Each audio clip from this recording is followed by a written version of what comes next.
2024 में शांति के क्षेत्र में नोबेल पुरस्कार एक संगठन को दिया गया है और उस संगठन का नाम है निहोन हिदानक्यू। क्या नाम है? निहोन हिदानक्यू।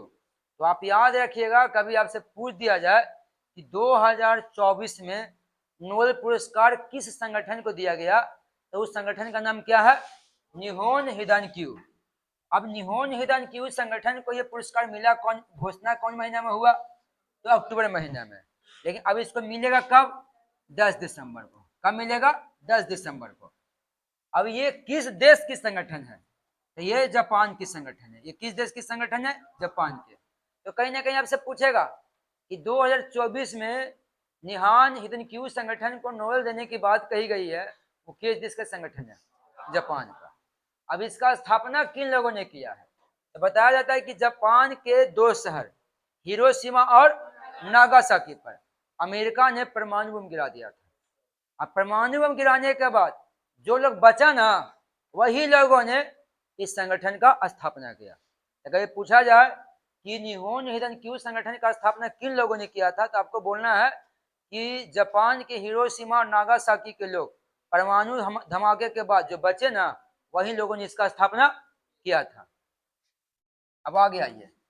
अब देखिए साहब, ये जापान है, ये जापान है। तो जापान का 2 शहर है, एक हिरोशिमा है और एक नागासाकी है। ये जापान जानते हैं, जापान को हम लोग क्या बोलते हैं? सूर्योदय का देश कहते हैं। जापान को हम लोग सूर्योदय का देश कहते हैं।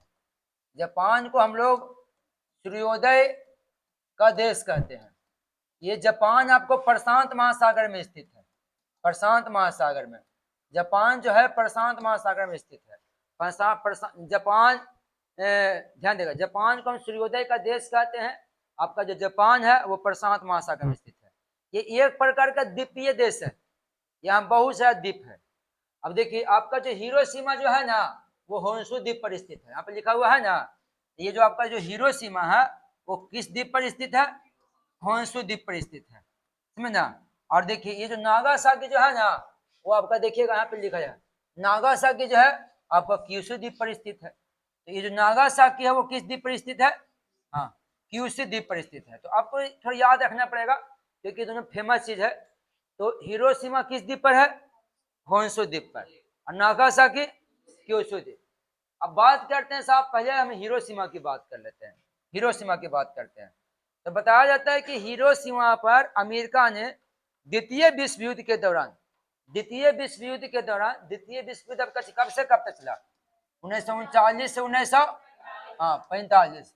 द्वितीय विश्व युद्ध 1939 से 1945 तक चला। तो द्वितीय विश्व, समझ में आ रहा है ना? द्वितीय विश्व युद्ध के दौरान अमेरिका ने जापान के हिरोशिमा शहर पर 6 अगस्त 1942 ईस्वी को लिटिल बॉय नामक परमाणु बम गिराया था।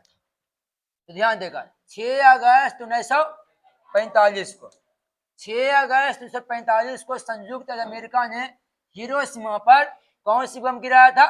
Little boy. तो आपको ये 2 चीज याद करना पड़ेगा। पहला, हिरोशिमा परमाणु बम, हिरोशिमा परमाणु बम से ग्रसित पहला शहर है दुनिया का। दुनिया में सबसे पहले अगर किसी शहर पर परमाणु बम गिरा है तो वो कौन है? हिरोशिमा। तो हिरोशिमा में परमाणु बम कब गिरा? 6 अगस्त 1945। और जो बम गिराया गया उसका नाम क्या था? Little boy. उसका नाम क्या था? Little boy. जब बम गिराया गया ना, तो तत्कालीन 70,000 आदमी की मौत हो गया था। बम गिरते ही, जैसे ही बम गिरा 70,000 आदमी का मौत हो गया था।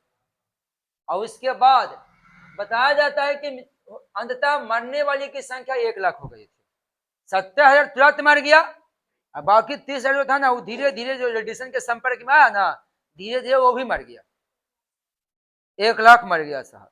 बल्कि जिस हिरोशिमा में 1 लाख आदमी की मौत हुई थी, उस हिरोशिमा का आबादी 2.5 लाख था। समझे? हिरोशिमा की आबादी कितना था? 2.5 लाख था साहब। 2.5 लाख में 1 लाख मर गया। हाँ, अब कह रहा है कि विस्फोट का असर इतना तेज था कि ग्राउंड जीरो से 15 किलोमीटर दूर हर इमारत की खिड़कियां और शीशे चकनाचूर हो गए। मतलब यहाँ बम गिरा ना, यहाँ से 15 किलोमीटर दूर तक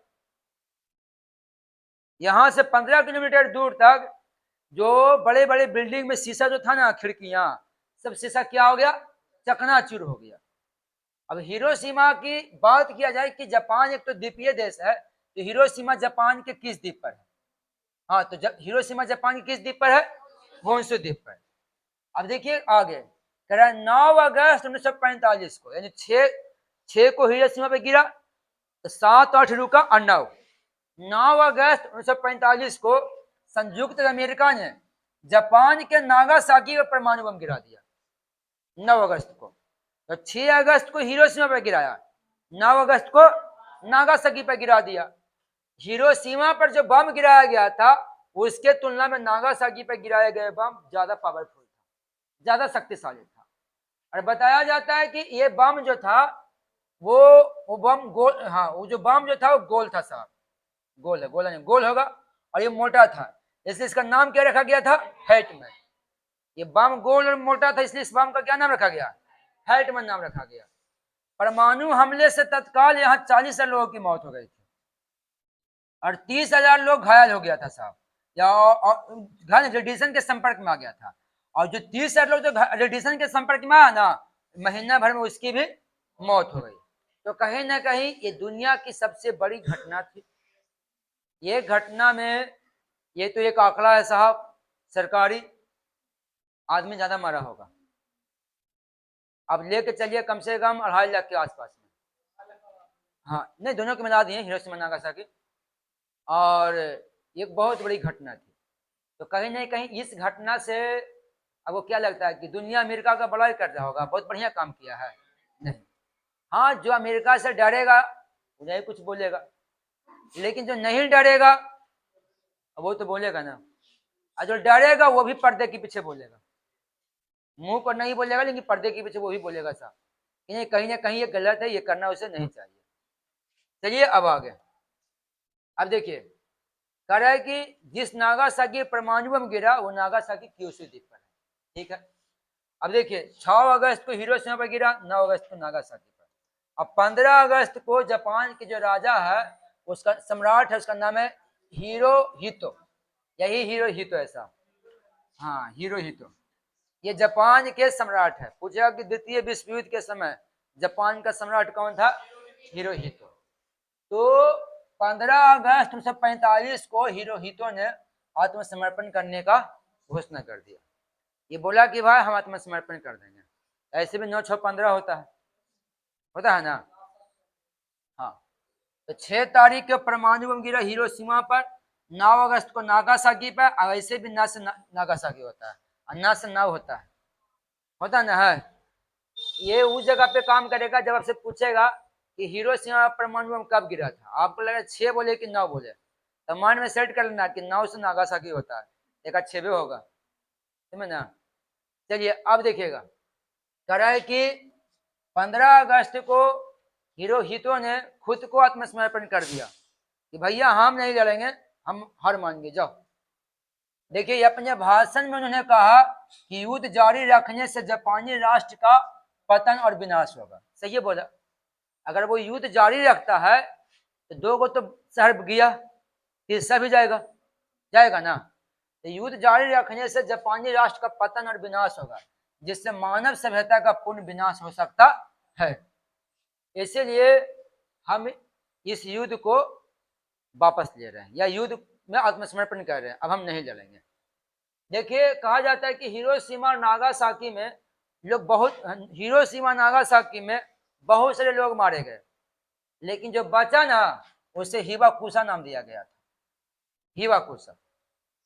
तो कहीं पूछा जाए कि हिरोशिमा नागासाकी के हमले से जो लोग बच गया था उन लोगों को क्या नाम दिया गया था? हिबाकुशा नाम दिया गया था, या तो फिर बम से प्रभावित लोग नाम दिया गया था।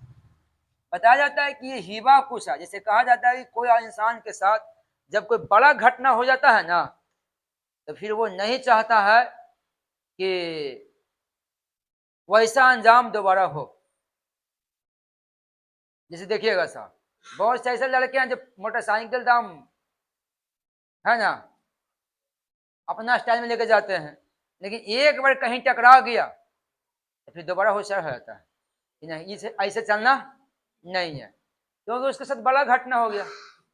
तो अब सवाल है कि सर हीवा कुसा, आप सवाल सवाल है कि हीवा कुसा जो है उन लोग के पूर्वजों को मार दिया गया या उन लोग के परिवार वाले को मार दिया, तो इसको तो अमेरिका से बदला लेना चाहिए, लेकिन नहीं, उन्होंने समझ गया कि अगर हम लड़ेंगे ना तो फिर विनाश तय है, हमारी भी हो सकती है, उसकी भी हो सकती है, क्योंकि एक लड़ाई लड़े साहब तो न जाने कितने लोग हमारे मारे गए, और जो बचा वो सही नहीं बचा,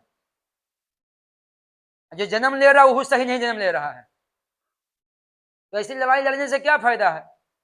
तो हिबा कुसा के लोगों ने, हिबा कुसा मतलब हिरोशिमा नागासाकी लोगों ने इस बात को समझा कि लड़ाई लड़कर कोई भी व्यक्ति आगे बढ़ नहीं सकता, इसीलिए इन लोगों ने लड़ाई न लड़ने के लिए और दुनिया को एकजुट होकर चलने के लिए और दुनिया को शांति का संदेश देने के लिए इन लोगों ने एक संगठन का स्थापना की, जिस संगठन का नाम क्या था, यहाँ पे नहीं लिखा है,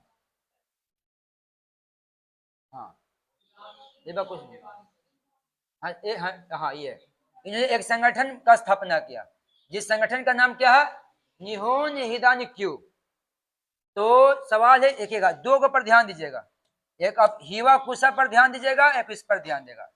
हीवा कुसा क्या है, हिरोशिमा नागासाकी में परमाणु बम विस्फोट के बाद बचे हुए लोग हैं।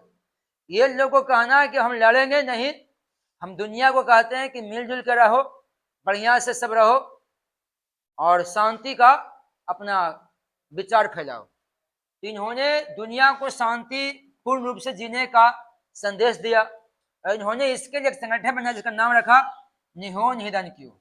अब ये निहोन हिदानिक्यू है, वो कहता है कि परमाणु बम बनाना कोई अच्छी बात नहीं है, लड़ाई लड़ना कोई अच्छी बात नहीं है, सब शांतिपूर्ण तरीके से रहिए। और आगे देखिए इनका उद्देश्य क्या है, इनका उद्देश्य है कि हिबा कुशों के कल्याण को बढ़ावा देना, मतलब जो हिरोशिमा नागासाकी में बच गया है उसको कैसे आगे बढ़ाया जाए उसके बारे में सोचना, परमाणु हथियार पर रोक लगाना, अगर कोई देश परमाणु हथियार बनाता है तो उस पर रोक लगाया जाए, उसके बाद पीड़ितों को उचित मुआवजा दिलवाना, अगर परमाणु हथियार से कोई व्यक्ति को नुकसान हुआ है तो उसको उचित मुआवजा दिया जाए। ये दुनिया में क्या कर रहा है, शांति का मिसाल कायम कर रहा है ना, शांति का संदेश फैला रहा है ना, इसीलिए इस संगठन को 2024 में नोबेल पुरस्कार देने की घोषणा की गई है। आई बात समझ में।